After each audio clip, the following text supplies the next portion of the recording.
ازيكم عاملين ايه؟ يا رب تكونوا بخير. النهارده هنعمل مع بعض احلى ميني حواوشي بالشكل الحلو ده. بصوا يا جماعه السندوتش عامل ازاي، يا دوبك على قطمتين، بجد طعمه حلو جدا وشكله كمان حلو قوي قوي قوي. انا كنت مشتريه عيش جاهز من بره، وبعد كده لما جبته قلت طب وليه ما اعملهوش في البيت، فروحت عملت وصفه كمان للعيش هتبقى سهله معاكي قوي، كمان لو مش متوفر عندك الجاهز تقدري تعمليه في البيت بكل سهوله. لو انت اول مره تشوفيني، انا رحمه فراج ودي قناتي. بصوا شكله حلو جدا وكمان حلو قوي للأطفال، وكمان ممكن نعمل بالعيش أي حشوات تانية مختلفة. يلا بينا نشوف الطريقة والمقادير عاملة ازاي. أول حاجة هنعملها مع بعض وهي طريقة العيش.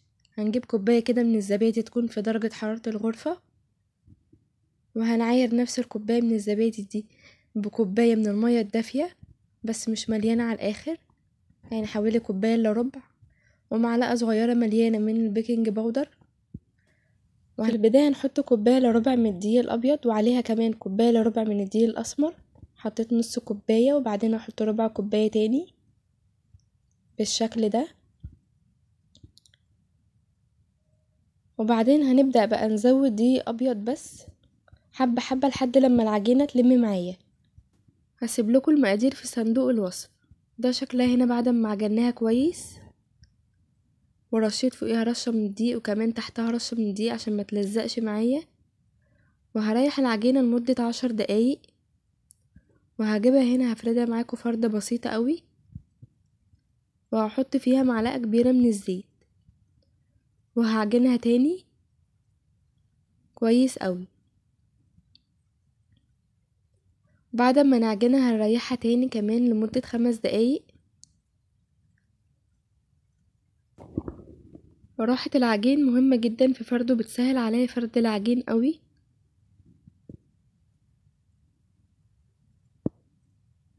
هنفرده كده بكل سهولة زي ما احنا شايفين.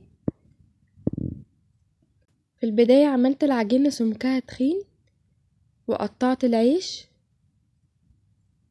ما كانش انجح حاجة معايا. لما رفعت العجينة العيش اداني نتيجة كويسة قوي ونفخ معايا على النار. هنبدأ نسخن طاسة على النار، وهنحط فيها العيش، واول لما ياخد لون معايا هنبدأ نقلبه على الوش التاني. بصوا هيبدأ ينفخ معايا ازاي بالشكل الحلو ده. لما رفعت العجين زي ما قلنا مع بعض بدأ ينفخ معايا ويديني نتيجة حلوة قوي. هنكون مهدين النار في الطاسة، ما تكونش عالية قوي ولا واطية قوي، تكون متوسطة. وده شكله هنا بعد ما خلصت. بصوا طري قوي وحلو ازاي. بصوا من جوه كمان شكله حلو جدا. ممكن نحشيه حشوات مختلفة ونديه للأطفال وهم رايحين المدرسة، هينبسطوا بيه قوي. حجمه صغير وكمان طري وحلو وطعمه حلو وسهل وما بياخدش منك وقت. يلا نروح نشوف الحواوشي هنعمله ازاي مع بعض. هنعمل الطريقة العادية جدا للحواوشي.